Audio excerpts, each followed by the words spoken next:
कैसा हो रहा है? मैंने एक्चुअली अपने कुछ हिंदी किताबों के I was looking through them course books, और मैंने वो कबीर के कुछ दोहे वोहे पढ़े.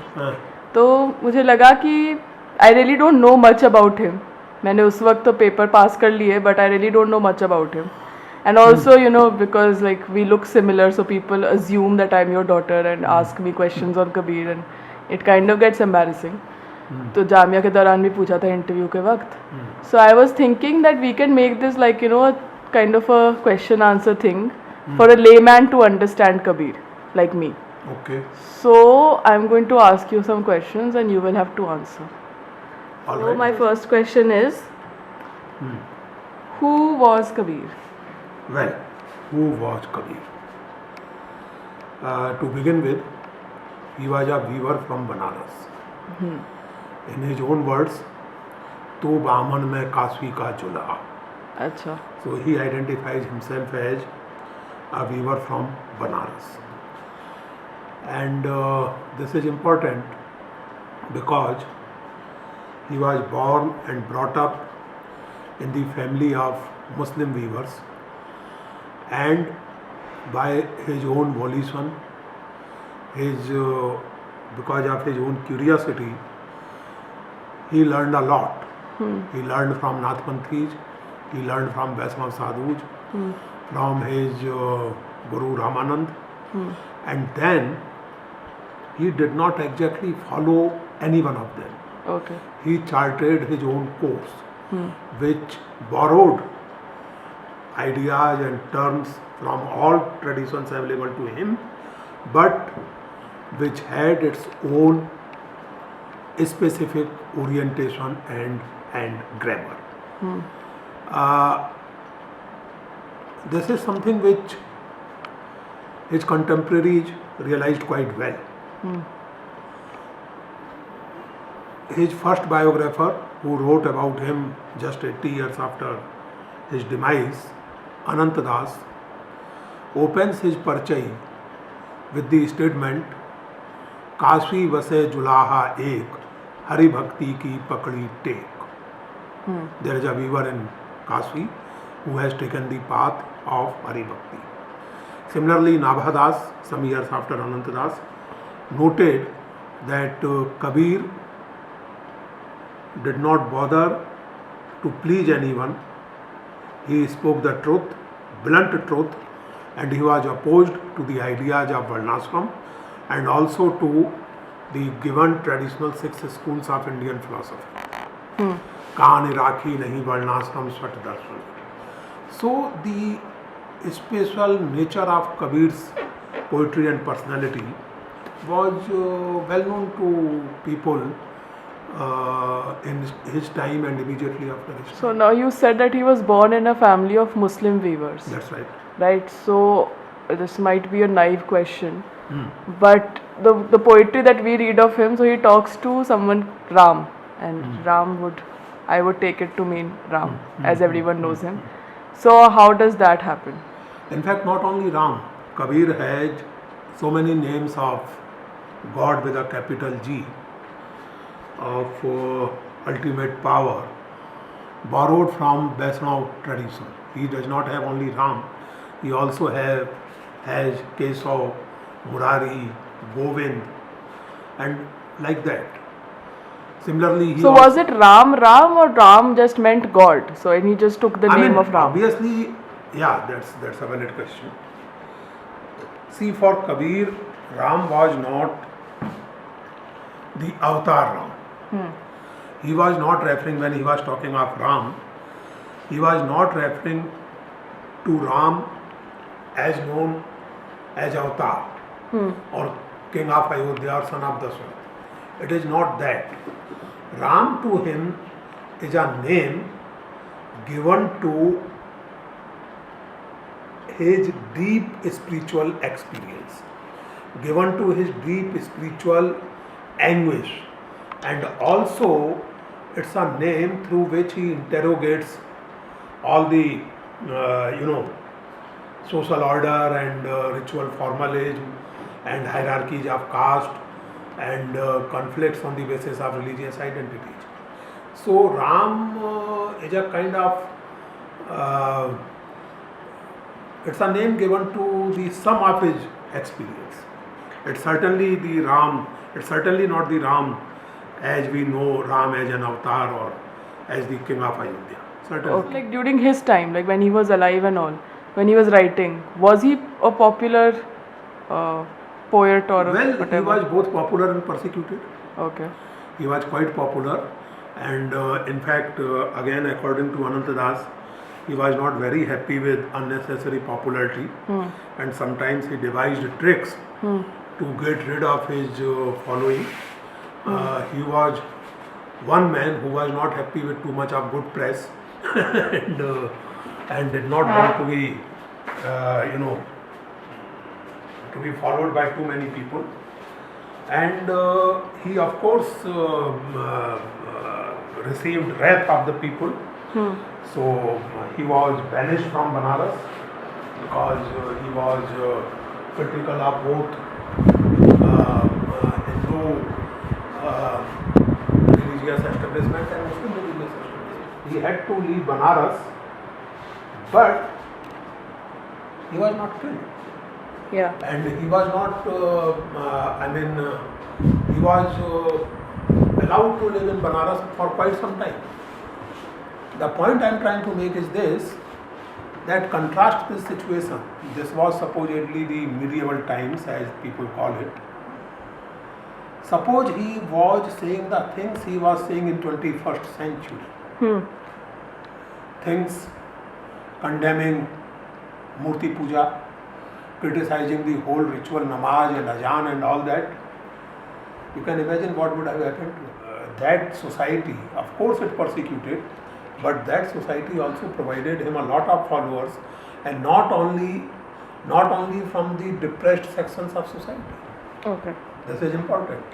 Amongst his followers, amongst his admirers, we have feudal lords, we have big merchants, we have Hindu Rajas, we have Muslim Nawabs.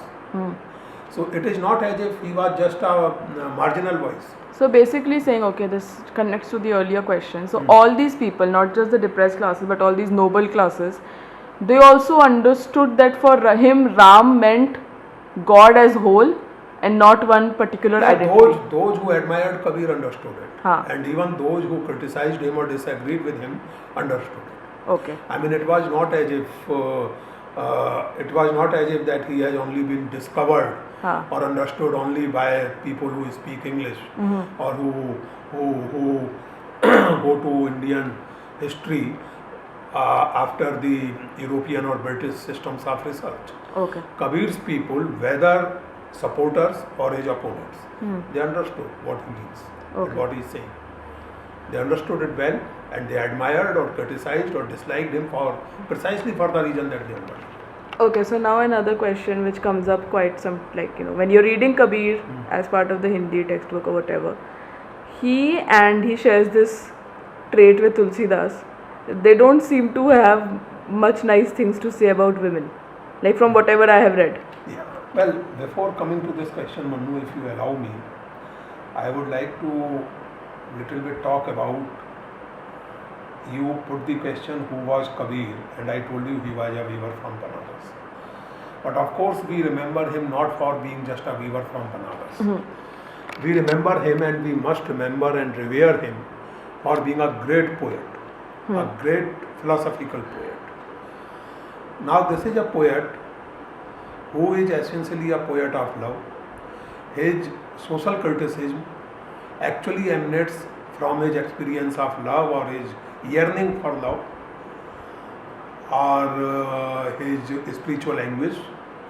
Here is a poet who looks at things in an interconnected way, who knows that you cannot deny the existence of spiritual anguish deep within you or spiritual quest, and also you cannot deny the existence of reality outside, including the social injustice, oppression, caste and other things. So he does not deny either of them, and he relates with the interconnectedness of the whole phenomenon. To quote him, भीतर कहूँ तो जग में लाजे, बाहर कहूँ तो झूठा लो, मैं कई विधि कथों गंभीरा लो। भीतर बाहर सबद निरंतर, मैं यही विधि कथों गंभीरा लो। So the point is that Kabir is a poet of भीतर बाहर सबद निरंतर. He is the poet of this continuum. Whatever we talk about Kabir, we must understand this. We must not reduce him to a social reformer. We must not reduce him to a mere performer. He is supposedly illiterate. I doubt that. I don't think he was illiterate. But even if he was, I mean, he did not lack in wisdom. Being illiterate and being unwise is not exactly the same thing. Okay, so this is something which you must understand and people like you must understand. Now coming to your question. Undoubtedly, Kabir has some very nasty things to say about women. And I, for one, feel no need to defend or rationalize such things. Such things must be categorically rejected by us in 21st century.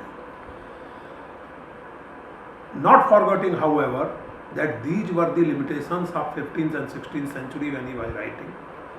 And also, this was a kind of continuation of a certain tradition of sadhana, in which it was considered necessary to condemn women as such as the source of confusion and illusionment. Okay. But on this, my take is this. Number one, and this is something which I have argued in my book, that we have women sadhaks also, like Mirabai and Andal. And they don't find it necessary to condemn man as such, as the source of deviation and confusion. So the problem is not in the sadhana, the problem is in the male bhaktaj, be it Kabir, be it Tulsidas. This is not Miraj's problem, this is not Andal's problem. Secondly, interestingly in Kabir, what we find and which not many people bother about, I have again written extensively on this particular thing. See, Kabir, as I told you, has very nasty things to say about women. When he is writing his didactic poetry, when he is in a pedantic mood, when he is doing upadesh, but the same poet, the same man, when he wants to express his love, when he wants to compose poems of love, longing, separation and union, invariably, Manu, he adopts the persona of a woman. And when he adopts the persona of a woman, he writes such moving, poignant poetry, full with erotic allusions and references, and actually moving, touching to your very core. I mean, for example, this is from Kabir. And if you do not beforehand know that this is from Kabir, you would surely think that this is a poem composed by a woman. बालम आओ हमारे गेह रे, तुम बिन दुखिया देह रे, सब कोई कहे तुम्हारी नारी, मोको कछु संदेह रे, एक मेक हे सेज न सोवे, तब लग कैसा नेह रे. Now this is Kabir, the man, deliberately speaking to his Ram in the voice, in the persona of a woman. And this is such a moving poem of love, which is quite natural, because for Kabir, love is the fountainhead, the source of his poetry. Pinjar prem prakashya, antar bhaya ujas, mukh kasturi mehmahi, bani futi bhas. It's because of the glow of love because of the glow of love in my body, that my voice has become as fragrant as musk. So does he address this contradiction? No, he does not. Okay. He is probably not even aware of this contradiction. But the point, coming back to your basic question, who was Kabir? So let me sum it up by saying he was a weaver from Banaras, and he was a poet par excellence of love and social intelligence. If like someone like me wants to start reading Kabir and try to understand him, what would be a good starting point? In English, Linda Hess. Okay. The Bijak of Kabir, with wonderful translations and a very, very insightful introduction. Okay. And in Hindi, I would say for absolute beginners, a book called Kabir by Parasnath Tiwari and published by National Book Trust. Okay. And of course, the slightly thick but very interesting book by yours truly. Oh. I'm sure you won't feel bored by reading it. Okay. Cool. Is it cool now? Yes. चलो bye bye. Bye. Bye.